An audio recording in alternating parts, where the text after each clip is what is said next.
बेटा हमारा next topic speed and velocity start हो गया है।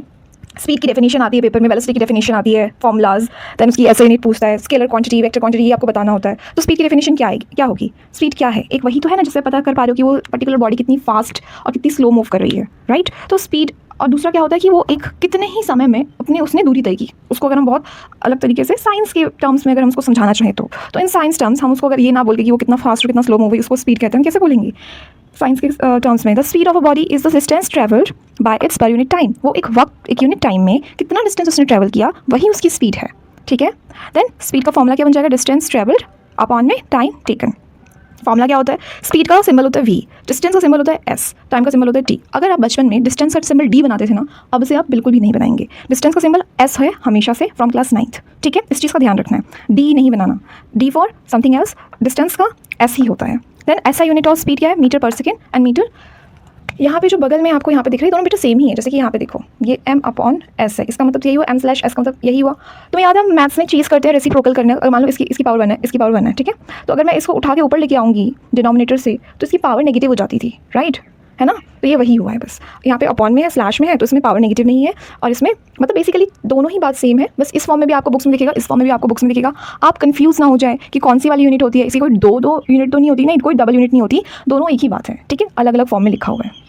उसके बाद speed is a scalar quantity because it has magnitude only and no direction. हम डिस्कस कर चुके थे कि जो स्केलर क्वांटिटीज़ होती हैं उनमें मैग्नीट्यूड होता है, उसमें कोई डायरेक्शन नहीं होता। अब देखो मैग्नीट्यूड का मतलब हुआ कि अगर मैं बोल रही हूँ कि मैं 5 मीटर पर सेकंड गई, तो मैं ये नहीं बताऊंगी कि डायरेक्शन कौन सी है, ज़रूरत नहीं है, लेकिन वेलोसिटी में ज़रूरत है। लेकिन अगर आपके दिमाग में ये आ रहा है कि मैग्नीट्यूड का मतलब है कि अगर मैंने बोला कि मुझे 5 मीटर पर सेकंड जाना है, तो मीटर पर सेकंड को भी गायब करना चाह रहे हो तो ऐसा नहीं होगा, दैट बिकॉज वो उसकी यूनिट है। तो मैग्नीट्यूड अलॉन्ग विद यूनिट ही आएगा, ठीक है? उसको यूनिट तो आपको रखना ही है, और वो सब में आता है। डायरेक्शन में वो होता है कि स्केलर में डायरेक्शन नहीं आती है और वेक्टर में डायरेक्शन आती है। देन हमारा बेटा जो हमारे नेक्स्ट टॉपिक है, नेक्स्ट वेलोसिटी। वेलोसिटी की डेफिनेशन क्या होगी कि velocity of a body is the distance travel by body per unit time in a given direction. इसमें मैंने क्या ऐड कर दिया? डायरेक्शन जब मैंने ऐड कर दिया इन सारी चीज़ों में, तो स्पीड से क्या बन गया? वो वेलोसिटी बन गया, ठीक है? देन वेलोसिटी की वो क्या होती है, क्या कहते हैं, फॉर्मूला क्या होता है? Distance travel in a given direction, ठीक है? Distance travel in a given direction upon में टाइम टेकन। यहाँ पे जब भी आप किसी वेक्टर क्वांटिटी को, because velocity is a vector physical quantity, तो जब भी आप किसी वेक्टर फिजिकल क्वांटिटी को यूज़ करते हैं तो आप उसके ऊपर ये एरो का साइन लगाते हैं, ठीक है? आप इस चीज़ को अपने दिमाग में बिठा लीजिए कि जब भी आप किसी वेक्टर क्वांटिटी को रखेंगे जिसमें डायरेक्शन भी बतानी पड़ रही है, वहाँ पे आप एरो साइन भी लगाएंगे। तो v then arrow equal to s arrow. ये क्या है? What is this? Distance travel in a given direction. वो क्या होता था? वो डिस्प्लेसमेंट होता था, है ना? तो यहाँ पे बगल में इसको डिस्प्लेसमेंट भी लिख दो। इस फॉर्मूला के यहाँ पे बगल में डिस्प्लेसमेंट भी लिखेंगे। यहाँ पे मुझे स्पेस नहीं मिल रहा है, आप यहाँ पे distance travel in a given direction bracket में डिस्प्लेसमेंट भी लिखोगे अपॉन में टाइम टेकन। तो वी वेक्टर कह रही हूँ, v arrow equal to s arrow. इसको ये क्या है? वेलोसिटी है, ये डिस्प्लेसमेंट है अपॉन में टाइम। तो ये फॉर्मूला क्या बना वेलोसिटी का? डिस्प्लेसमेंट अपॉन में टाइम। ऐसा यूनिट ऑफ वेलोसिटी क्या होती है? सेम होती है, जो स्पीड की होती है, उसमें कोई चेंज नहीं है। मीटर पर सेकंड, मीटर -1, ठीक है? देन एक चीज़ आपको ध्यान में रखनी है, and what is that? The direction of a velocity, ठीक है? सी यहाँ पे मैंने ये लिखा है ऐसा यूनिट के लिए कि ये जो ऐसा यूनिट है वो स्पीड की और इसकी सेम होती है, ठीक है? अब हम नोट पढ़ते हैं। तो direction of a velocity is same as direction of a displacement of a body. कह रहा है कि देखो वेलोसिटी भी एक वेक्टर क्वांटिटी है, ठीक है? तो ऑब्वियसली वेक्टर क्वांटिटी तो इसकी कोई डायरेक्शन होगी, तो इसकी कौन सी डायरेक्शन होगी? ये वही डायरेक्शन होगी जो डिस्प्लेसमेंट की डायरेक्शन हुई है। जिस डायरेक्शन में बॉडी मूव कर रही है ना, वही उसकी वेलोसिटी की डायरेक्शन बन जाएगी। तो डायरेक्शन, डिस्प्लेसमेंट और वेलोसिटी, यहाँ पे जो चीज़ distance travel in a given direction, जिस डायरेक्शन में वो पर्टिकुलर बॉडी मूव कर रही है, जिसके लिए मैंने यहाँ पे उसको रखा है, उसका जो वेलोसिटी बन के आएगा उसकी जो डायरेक्शन होगी वो भी सेम होगी, ठीक है? तो वही कह रहा है कि डायरेक्शन ऑफ डिस्प्लेसमेंट और direction of velocity both are same. हमारा नेक्स्ट टॉपिक आता है कि हम इन दोनों को डिफरेंशिएट करें, तो हम वो कर लेते हैं। इसमें मैंने 4 पॉइंट्स लिखे हैं, आप कोई भी 3 लिख सकते हैं बिकॉज 3 नंबर से ज़्यादा का सवाल होता नहीं है। स्पीड एंड वेलोसिटी में स्पीड क्या होगा? It is defined as the rate of change of distance. Rate word जहाँ पे भी आता है इसका मतलब होता है वहाँ पे टाइम इंक्लूड हो रहा है उसके डिनोमिनेटर में, ठीक है? तो वो हमें पता ही, जहाँ पे डिस्टेंस अपॉन टाइम होता है, तो इसलिए as a rate of change. Rate of change का मतलब है कि अपॉन में टाइम है, तो इट्स जस्ट अ वे, इसको इस टर्म्स में लिखने का मतलब ये होता है। और हमने अभी स्पीड की जो डेफिनेशन की हमने वो भी लिखी। अब मैंने ये वाली डेफिनेशन यहाँ पे आपको क्यों लिखवाई? So that you could have a choice कि आप इन दोनों में से कौन सा जो ईजी आपको लगे वो आप याद कर पाओ, ठीक है? तो वो जो पहले लिखवाई थी आपको, उसमें से अभी जो लिखवाई है, पहले लिखवाई है इससे पहले, वो आप देख लो आपको वो ईजी लग रही है या फिर आपको ये ईजी लग रही है। ये शॉर्ट भी है, बट अगर आपको वो वाली ज़्यादा ईजी लग रही है वर्ड्स में तो आप वो याद कर सकते हो। दोनों ही करेक्ट हैं। तो it is defined as the rate of change of distance and this is velocity. It is defined as the rate of change of displacement. यहाँ पे डिस्टेंस, यहाँ पे डिस्प्लेसमेंट, बाकी सब सेम है, ठीक है? स्पीड एक स्केलर क्वांटिटी है, वेलोसिटी एक वेक्टर क्वांटिटी है, ठीक है। एस से स्पीड, एस से स्केलर, वी से वेलोसिटी, वी से वेक्टर, तो इसमें तो कोई कंफ्यूजन होने वाली बात ही नहीं है। Then it can be positive और जीरो। मैंने बताया था ना, जो हमने एक स्केलर और वेक्टर क्वांटिटीज को डिफरेंशिएट किया था, कि जो वेक्टर क्वांटिटीज होती है वो पॉजिटिव भी हो जाएगी, नेगेटिव भी हो जाएगी, जीरो भी हो जाएगा, वो तीनों हो सकता है। लेकिन स्पीड जो है, बिकॉज वो एक स्केलर क्वांटिटी है, वो या तो पॉजिटिव है या तो जीरो है, ठीक है। किसी भी परिस्थिति में वो नेगेटिव नहीं होगी। देन यहाँ पे speed does not change with the change in the direction. Obviously अगर आप कहीं जा रहे हैं, ठीक है, और आपकी पर्टिकुलर स्पीड कुछ है और आपने ऐसे डायरेक्शन चेंज कर दी, फिर आप ऐसे मुड़ गए, तो उससे आपकी स्पीड नहीं बदल जाएगी, वो स्पीड वही रहेगी। लेकिन अगर आप वेलोसिटी कर रहे हैं, वेलोसिटी में डायरेक्शन मैटर करती है, वो किस, अब जैसे कि उसकी चेंज हुई डायरेक्शन, उसकी वेलोसिटी भी चेंज हो गई। तो यही कह रहे हैं कि speed does not change with the change in direction. Speed नहीं बदलती अगर उसकी डायरेक्शन चेंज हो जाए, बट एक वेलोसिटी की वैल्यू चेंज हो जाएगी अगर क्योंकि उसकी जो वैल्यू डिपेंड करती है उसकी डायरेक्शन पे। It changes with the change in the direction. अगर उसकी डायरेक्शन चेंज हुई तो उसकी वैल्यू भी चेंज हो जाएगी, ठीक है। अब हमारा जो नेक्स्ट टॉपिक यहाँ पे स्पीड एंड वेलोसिटी का सिर्फ एक ही रहता है, and that is your average velocity and average speed. तो वो अभी हम नेक्स्ट क्लास में करेंगे, नेक्स्ट लेक्चर में। Till then you can write all these notes. And बेटा again I am telling you कि अगर आप लिख नहीं रहे हैं, बस सुन रहे हैं, आपने एक सेपरेट नोटबुक नहीं बनाई है, नोट डाउन नहीं किया है, तो बेटा there is no meaning of all those things. आप ये सब आप हमेशा नहीं याद कर पाओगे। आपको ये चैप्टर आपको साल के अंत में भी पढ़ना है। तो अगर आपके पास एक नोटबुक नहीं तैयार होगी ना इस टाइम पे, तो आप एग्जाम टाइम पे रिवीजन नहीं कर पाएंगे। सो आपको इस तरीके से पढ़ना है, हर चीज़ का रिकॉर्ड रखना है, जो भी आपने क्लास लिया, लेक्चर लिया है, समझा, उसका हर चीज़ का रिकॉर्ड रखना है।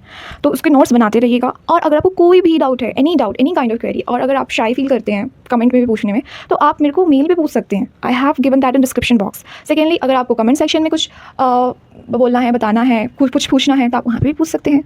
ओके, चलो हम नेक्स्ट लेक्चर में मिलेंगे with the topic of average speed and average velocity. पहले चीज़ इसमें क्वेश्चंस क्या आते हैं, डेफिनेशन आती है, फॉर्मूला आते हैं, न्यूमेरिकल्स आते हैं, ठीक है। अब तक हम जो भी कर रहे हैं उसमें थ्योरी बात कर रहे हैं। तो ये सब जो भी हम करेंगे ना, ये जो topic uniform motion, average velocity, speed, average speed, velocity, जो भी है, डिस्टेंस, डिस्प्लेसमेंट, हम उसका क्या कहते हैं, न्यूमेरिकल्स भी करेंगे। तो देखो इस टॉपिक के बाद यहाँ पे मैंने यूनिफॉर्म मोशन पर लिखा है, नॉन यूनिफॉर्म मोशन कराऊंगी, ठीक है।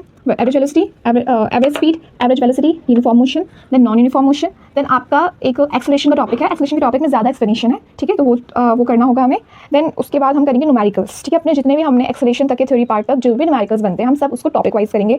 पहले हम हेडिंग डालेंगे डिस्प्लेसमेंट की, डिस्टेंस की न्यूमेरिकल्स, देन स्पीड और velocity based numericals, then average speed and average velocity based numericals, then acceleration के ऊपर न्यूमेरिकल्स, ठीक है। इस तरह हम अपने न्यूमेरिकल्स करेंगे, ओके, हमारी बुक में जो भी है। देन उसके बाद हम ग्राफ करेंगे, ग्राफ जो ग्राफ हमें हमारे चैप्टर में दे रखे हैं, और उसके बाद ग्राफ के ऊपर भी न्यूमेरिकल्स होते हैं, वो भी न्यूमेरिकल्स करेंगे। एंड कुछ इक्वेशंस हैं, 3 इक्वेशंस, उनकी डेरिवेशन आती है, वो डेरिवेशंस करेंगे। उसके बाद एक्सरसाइज से क्वेश्चन आंसर्स करेंगे। तो yes, we have lots of thing to do yet, हमें अभी भी बहुत सा कुछ करना है। तो यहाँ पे जो चीज़ जितनी हमें एग्जाम के लिए ज़रूरी होती है, इसलिए उसकी उतनी ही तैयारी करेंगे, because the syllabus is huge. 9th is not tough but the syllabus is huge. तो हमें उसको उतना ही पढ़ना है, उस चीज़ को, जितना वो पेपर के लिए इंपॉर्टेंट है। हमें 1-2 नंबर के सवाल के लिए बिल्कुल 4 घंटे वाली मेहनत नहीं करनी है। इनफैक्ट जो क्वेश्चन 5 नंबर के आते हैं, मतलब 5 नंबर कहने का मतलब है कि जो क्वेश्चन ज़्यादा नंबर के आते हैं, ज़्यादा वेटेज रखते हैं, हमें उस पर ध्यान देना है। और कौन से ऐसे 1-2 नंबर के क्वेश्चन से जो हमें मार्क्स दिला सकते हैं, हमें उस पर ध्यान देना है, ठीक है। देन मैं आपको इसके बाद थर्ड पोर्शन के बाद न्यूमेरिकल्स कराऊंगी। तो न्यूमेरिकल्स में भी आपको किन चीज़ों का ध्यान रखना होता है, क्या मिस्टेक्स हो जाती हैं बच्चों से, I will tell these things as well. Then average velocity हम देखते हैं। Average velocity, average speed, I mean average speed of the body is the total distance travelled divided by the total time taken to cover the distance. कहने का मतलब है कि देखो एक बात समझो, एवरेज स्पीड का मतलब क्या होगा। जैसे सपोज कोई बॉडी है, ठीक है, वो ए बॉडी है, वो एक पॉइंट पे यहाँ पे थी, ठीक है, उसने कितना दूरी तय की, उसने 10 किलोमीटर तय किया, ठीक है। हो सकता है उसने वो 10 किलोमीटर 2 घंटे में तय की हो। फिर जब वो यहाँ पे वो ए बॉडी आ गई, ठीक है, मतलब यहाँ से यहाँ आने में उसे 2 घंटे लगे, 10 किलोमीटर तय किया। फिर वो यहाँ से यहाँ पे जब वो आ गई, तो हो सकता है उसने एक ही घंटे में, 1 घंटे में मान लो उसने 5 किलोमीटर तय, 5 नहीं 7 किलोमीटर तय किए, ओके।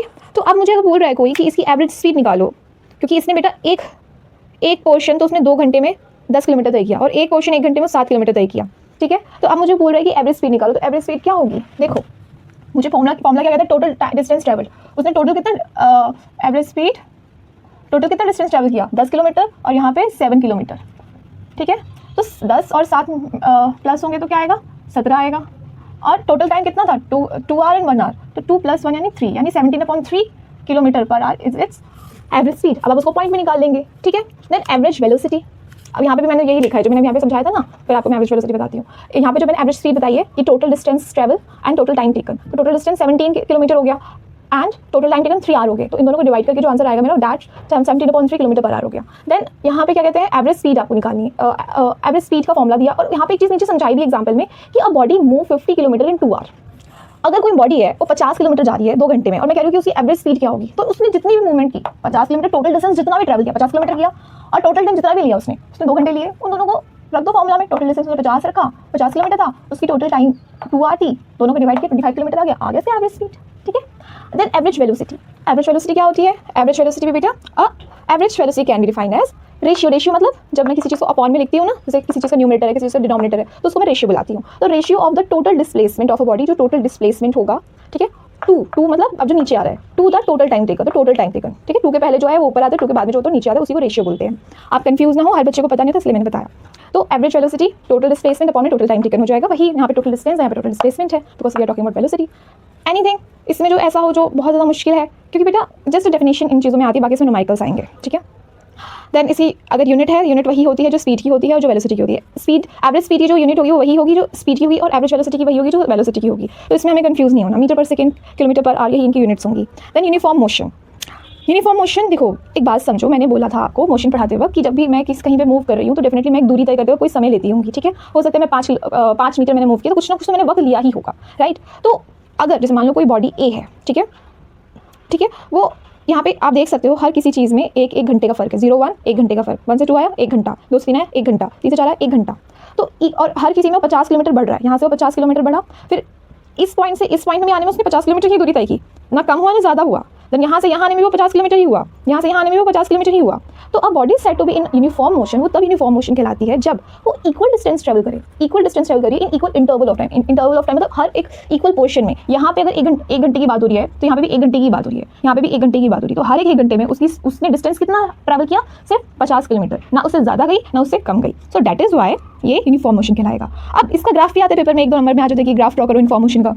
तो हमेशा याद रखना, हमेशा जो टाइम होगा तुम्हारा हमेशा एक्स एक्सिस पे बनेगा और जो डिस्टेंस होगा हमेशा तुम्हारा वाई एक्सिस पे बनेगा। बच्चे कई बार इसको अपोजिट कर देते हैं, यहाँ पे टाइम यहाँ पे डिस्टेंस कर देते हैं, ऐसे बिल्कुल भी नहीं करना। आपका एक्स एक्सिस पे ही टाइम होना चाहिए और आपका वाई एक्सिस पे ही डिस्टेंस होना चाहिए। देन ये आपका 0 ऑरिजिन है, ऑरिजिन से बिल्कुल स्ट्रेट लाइन निकलती है, ठीक है, आप इसको कुछ भी नेमिंग दे सकते हो, स्ट्रेट लाइन निकलती है, वो होती है यूनिफॉर्म मोशन। तो ये स्ट्रेट लाइन ग्राफ जो होता है वो यूनिफॉर्म मोशन का होता है।